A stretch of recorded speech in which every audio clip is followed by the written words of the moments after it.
करते हैं। अब मिड कैप मसाला की तरफ रुख करते हैं। मिड कैप से जुड़े शेयरों पर लगातार चर्चा, पूरा एक्शन। एक बार मार्केट का हाल जान लेते हैं। उतार चढ़ाव के बीच बिकवाली का दबाव ही नजर आ रहा है। ऑफकोर्स इवेंट स्पेसिफिक भी बाजार रिएक्ट करते हुए दिख रहे हैं और इसी के चलते हम देख रहे हैं कि लगातार करीब 23,900 के इर्द गिर्द 150 अंकों की बिकवाली का दबाव आप निफ्टी में देख पाएंगे। बैंक निफ्टी में भी 400 अंकों से ज्यादा की गिरावट देखी जा चुकी है। 5976 टू बी प्रिसाइज, आधे % की गिरावट के साथ इस वक्त भी अगर आप देखेंगे बिकवाली का दबाव हावी होता हुआ।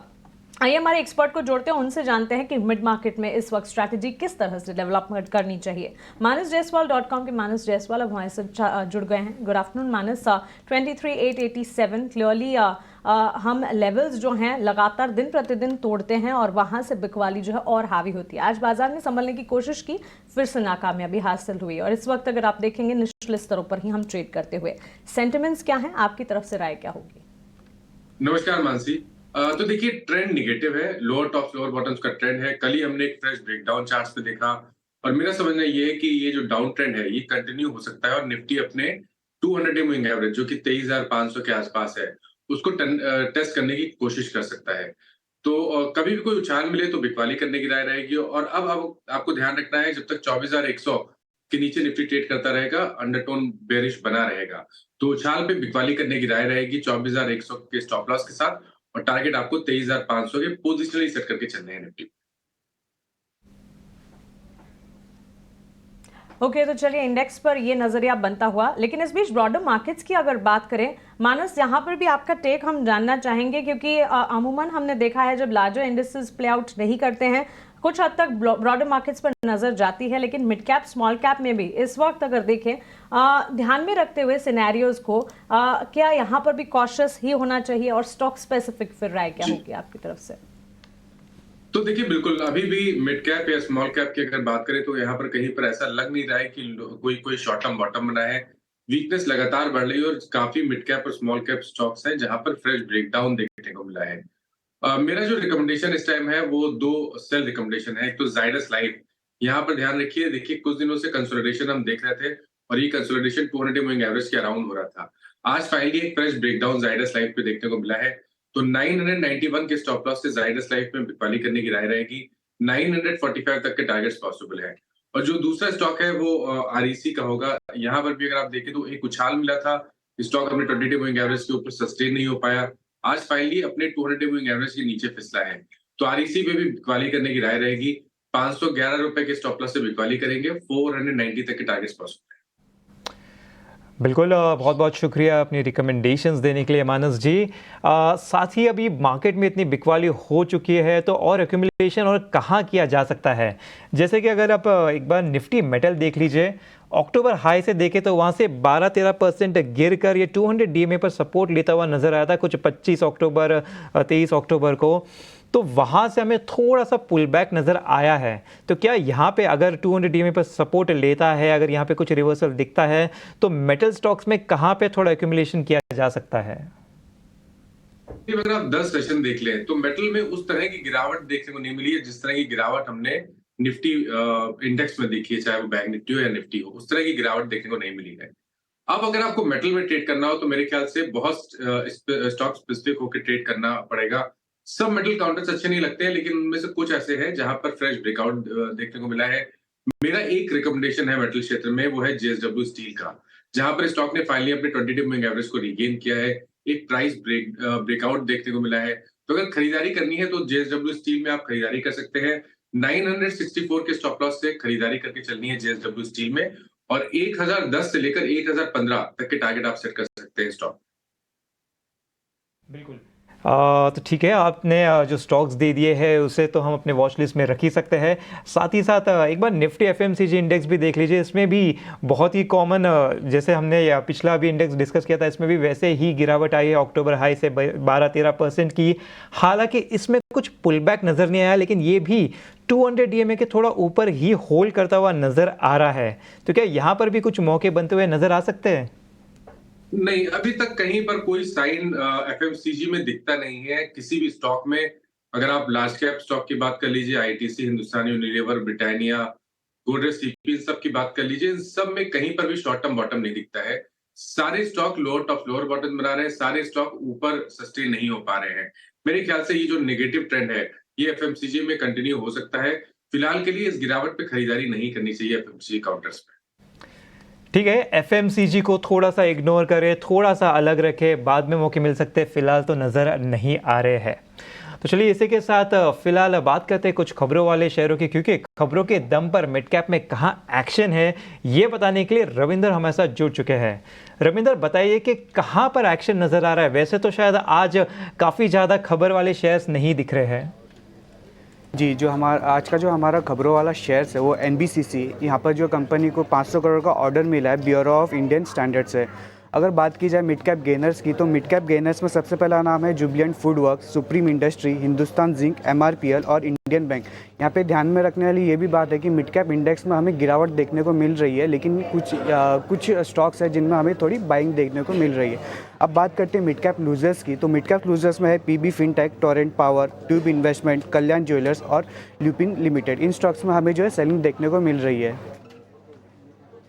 रविंदर, मिड कैप इंडेक्स में मूवर्स बताने के लिए तो चलिए इसी के साथ वक्त एक छोटे से ब्रेक। आपका बाजार में उठापटक है और डाउनसाइड कह सकते हैं कि ज़्यादा प्रेवलेंट है बाजार का ट्रेंड, लेकिन ऐसे में ऑप्शंस की स्ट्रैटेजी भी हम आपके लिए लेकर आए हैं हमारे खास सेगमेंट ऑप्शन के चैंपियन में। आइए रुक करते हैं इस सेगमेंट का।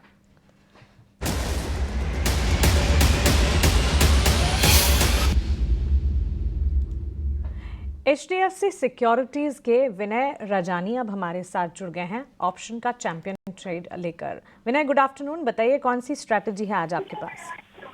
जी गुड आफ्टरनून। तो मेरी तरफ से एक सेल साइड की स्ट्रेटेजी है जिसको हम पुट के जरिए ट्रेड कर सकते हैं। वो है कैपिटल गुड स्टॉक है भेल BHEL। तो कैपिटल गुड सेक्टर में हमने अच्छी खासी वीकनेस देखी, हमने एबीबी के नतीजों के बाद उसमें भी अच्छी खासी सेलिंग देखी है। तो पूरा सेक्टर एक अंडर परफॉर्म कर रहा है। उसमें से भेल का सेटअप भी मुझे नेगेटिव दिख रहा है। कल हमने भेल में एक बेरिश एंगल्फिंग कैंडलस्टिक पैटर्न बनते हुए देखी थी और आज फॉल ऑफ सेलिंग भी आ रहा है। तो ओवरऑल पैटर्न भी वीक साइड पे दिख रहा है। तो उसके चलते मुझे लग रहा है कि भेल का नवंबर मंथ का 230 स्ट्राइक प्राइस का पुट ले सकते हैं, जो 11 रुपए 50 पैसे के आसपास उसका प्रीमियम चल रहा है। स्टॉप लॉस मैं यहाँ पे रिकमेंड करूंगा 8 रुपए 50 पैसे पे। अपसाइड में मैं टारगेट एक्सपेक्ट कर रहा हूँ 16 रुपए 50 पैसे पे। तो 5 रुपए की अपसाइड हो सकती है, 3 रुपए की डाउनसाइड का स्टॉप लॉस मैं सजेस्ट कर रहा हूँ। तो मैक्सिमम प्रॉफिट अगर हम अगर टारगेट से गिनते हैं तो करीबन 13,000 रुपए 13,125 पर लॉट का आपको प्रॉफिट हो सकता है। और अगर हम मैक्सिमम लॉस गिनते हैं जो स्टॉप लॉस और CMP के बीच में, तो आपको 7,875 पर लॉट का मैक्सिमम लॉस हो सकता है। तो मेरी तरफ से भेल में शॉर्ट की सलाह है और पुट के जरिए इसमें जो मेंशन स्टॉप लॉस और टारगेट दिए हुए उसको फॉलो करके आप इसको ट्रेड कर सकते हैं। शुक्रिया आपकी ये स्ट्रैटेजी हमारे साथ शेयर करने के लिए। तो विनय रजानी की ऑप्शन रणनीति आपके स्क्रीन पर BHEL पर 230 की पुट खरीदने की राय ये दे रहे हैं। करीब 1.5 से 2% की गिरावट हम देख रहे हैं कैश मार्केट में। BHEL 230 की पुट खरीदे 11 रुपये 50 पैसे में मिलेगी। लक्ष्य 16.5 रुपये, स्टॉप लॉस 8.5 रुपये का लगाकर चलना है। अगर इस स्ट्रैटेजी को प्रैक्टिस करते हैं, अधिकतम मुनाफा 13,125 का होने की संभावना, अधिकतम नुकसान 7,875 रुपये के होने के संकेत हैं। स्टैंडर्ड डिस्क्लेमर, FNO स्ट्रैटेजी और FNO की कॉल्स खरीदने या बेचने पर आपके टीवी स्क्रीन पर आ जाएगा। FNO ट्रेडिंग में 10 में से 9 लोगों को नुकसान होता है। FNO ट्रेडर्स को औसतन 50,000 का नुकसान होता है। घाटा होने के बावजूद 28% ट्रांजैक्शन के रूप में देना होता है। वहीं मुनाफा होने पर 15 से 50% ट्रांजैक्शन के रूप में खर्च करना होता है। तो अपने एडवाइजर से सलाह लें, सूझबूझ के साथ ही FNO ट्रेडिंग का रिस्क उठाएं। चलिए आगे बढ़ते हैं और मिड कैप प्लेयर्स की अगर बात करें, मानस है हमारे साथ। मानस, ऑयल रिफाइनिंग काउंटर्स और एक बार कच्चे तेल की चाल पर भी नजर होनी चाहिए। ऑफ कोर्स US इलेक्शन से ठीक पहले हम देख रहे हैं ऑयल प्राइसेस जो है एज डाउन होती हुई नजर आ रही है। थोड़ा सा बिकवाली का दबाव है वहाँ पर, लेकिन साथ साथ ऑयल रिफाइनिंग की अगर बात करें, MRPL, चेन्नई पेट्रो, ये सारे स्टॉक्स हैं जहाँ पर मजबूती के साथ ट्रेड हम देख रहे हैं। आज मिड कैप में जो परफॉर्मेंस है उस लिस्ट में आगे हैं। MRPL करीब 6.5% की तेजी, चेन्नई पेट्रो में भी 2.5% का उछाल। क्या राय होगी यहाँ पर? देखिए, अगर इन दोनों की बात करें तो मेरे ख्याल से MRPL में एक और आपको फेज देखने को मिल सकता है रिकवरी का। आज 10 डे मूविंग एवरेज को रिगेन किया है, 20 डे मूविंग एवरेज के आसपास ट्रेड कर रहा है। अगर ये स्टॉक 158.50 के ऊपर निकलेगा तो कम से कम 175 तक के प्राइस दिखा सकता है। तो अगर एक ट्रेड लेना होगा इन दोनों स्टॉक में तो MRPL में खरीदारी की जा सकती है। लेकिन आपको स्ट्रिक्टली स्टॉप लॉस 152 का फॉलो करना पड़ेगा। एम लेवल्स दे दिए गए हैं एमआरपीएल पर। लेकिन मानस जी, अभी मिड कैप इंडेक्स में अगर देखें तो one of the top losers में हमें यहाँ पे टोरेंट पावर नज़र आता है। आज कुछ 5% की गिरावट नज़र आई है। गिरावट हो के स्टॉक कुछ 100 डे में से थोड़ा सा नीचे ट्रेड कर रहा है, उसके आसपास ही। तो क्या यहाँ पे कोई खरीदारी के मौके बनते हुए नजर आ रहे हैं? हो सकता है उसका रीजन ये है कि अगर आप Feb 23 से देखें तो वीकली चार्ट पे लगातार हर गिरावट पे 20 वीक मूविंग एवरेज पे स्टॉक ने सपोर्ट लिया है, लेकिन इस बार स्टॉक अपने 20 वीक मूविंग एवरेज के नीचे ट्रेड करने लगा है। तो उसको देख के लग रहा है कि शायद यहाँ पर थोड़ी गिरावट अभी और बढ़ सकती है। इसलिए आई थिंक इस गिरावट पे खरीदारी नहीं करनी चाहिए। कभी कोई उछाल मिले तो लॉन्ग पोजीशन से एग्जिट करिए, और अगर आपने लॉन्ग पोजीशन बना रखी है तो 1650 का स्टॉप लॉस जरूर लगाइए। ओके, तो चलिए ये राय टोरेंट पावर पर इससे दूर रहने की राय है। इनफैक्ट अगर मौका मिले तो एक एग्जिट की राय बनती हुई 1699 के स्तर पर ये बनता हुआ। क्या इसी तरह की राय मानस कोचीन शिपयार्ड के लिए भी होगी? क्योंकि ऑलमोस्ट पिछले 3 हफ्तों से हम देख रहे हैं खबरों के दम पर भी ये टैंक डाउन होता हुआ लगातार नजर आ रहा है। स्टेक सेल की भी खबर पिछले दिनों आती हुई दिखी थी, और आज के सत्र में भी मिड कैप में अगर आप देखेंगे करीब 4% की गिरावट के साथ कोचिन शिपयार्ड का स्टॉक ट्रेड करता हो 1650 के लेवल्स। चार्ट देख नहीं पा रहा हूँ मानसी जी, तो इस पे व्यू नहीं दे पाऊंगा मैं। एक और स्टॉक देख लेते हैं फिर, जहां मिड कैप में इस वक्त एक्शन नज़र आ रहा है। जिस तरह से ऑयल रिफाइनिंग काउंटर्स है, वैसे ही मेटल प्लेज में भी कुछ तमाम प्लेयर्स हैं, और साथ ही अगर आप देखेंगे फर्टिलाइजर स्टॉक्स में भी अगर आप देखें, फैक्ट में हम देख रहे हैं करीब 2.5% की तेजी। फर्टिलाइजर पर कोई पर्टिकुलर राय? नहीं, तो फैक्ट लगातार 200 डे मूविंग एवरेज पे सपोर्ट ले रहा है पिछले 3 से 4 सेशन में अगर आप देखें तो। लेकिन फिर भी खरीदारी तभी करें जब 20 डे मूविंग एवरेज के ऊपर स्टॉक निकले। उसके लिए आपको वेट करना पड़ेगा। आई थिंक जो 20 डे मूविंग एवरेज है वो है 878, तो 878 रुपए के ऊपर अगर फैक्ट निकले तभी खरीदारी करनी चाहिए। और अगर आप दूसरे फर्टिलाइजर स्टॉक्स की बात करिए तो चंबल में भी अगर आप देखें, ध्यान रखिए कि स्टॉक ने अभी कुछ दिन पहले 200 डे मूविंग एवरेज पे सपोर्ट लिया था। अब ये चैलेंज कर रहा है 20 डे मूविंग एवरेज को। यहाँ पर भी नजर रखिए 482 के ऊपर अगर निकले तो आप चंबल में भी खरीदारी कर सकते हैं 474 के स्टॉप लॉस से 510 रुपए के टारगेट के लिए। लेकिन दोनों स्टॉक में जब 20 डे मूविंग एवरेज रीगेन हो जाए, उसके ऊपर स्टॉक सस्टेन करने लगे, तभी खरीदारी करें। 70 के लेवल्स का इंतजार करें फैक्ट में, और चंबल फर्टिलाइजर में भी आपको लेवल बेस्ड कामकाज करना होगा। ये राय बनती हुई फर्टिलाइजर प्ले में। लेकिन आइए अब रुक करते हैं हमारे खास सेगमेंट मिड कैप के महारथी का।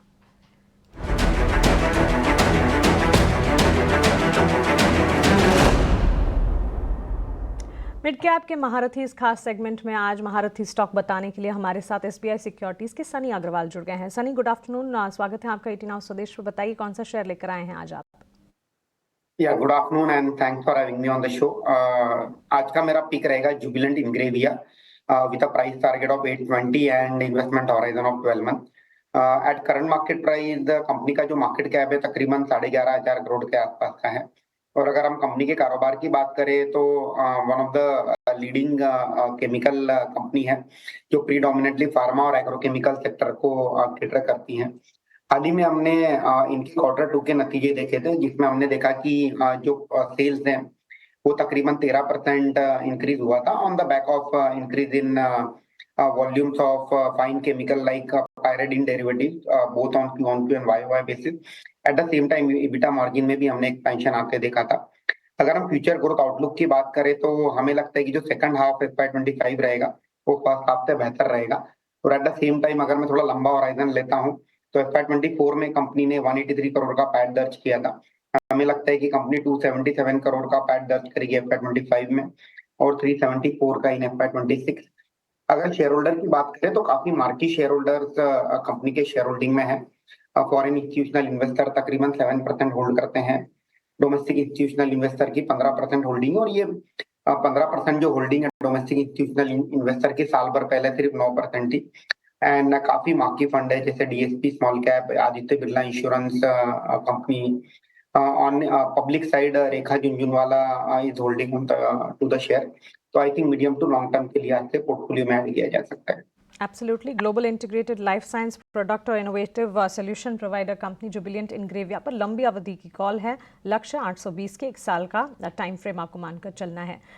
सनी, आपका शुक्रिया हमारे साथ जुड़ने के लिए, और मानस आपका भी शुक्रिया मिड कैप मसाला में हमारे साथ जुड़ने के लिए और बाजार पर और मिड कैप एक्शन पर अपना आउटलुक हमारे साथ शेयर करने के लिए। फिलहाल मिड कैप मसाला को हम यहीं समेटने जा रहे हैं। मुझे और अंश को आप दीजिए इजाजत, लेकिन चंद मिनटों में कॉर्पोरेट कनेक्शन लेकर वापस आपके पास लौटेंगे। आप बने रहें 18 स्वदेश के साथ। नमस्कार।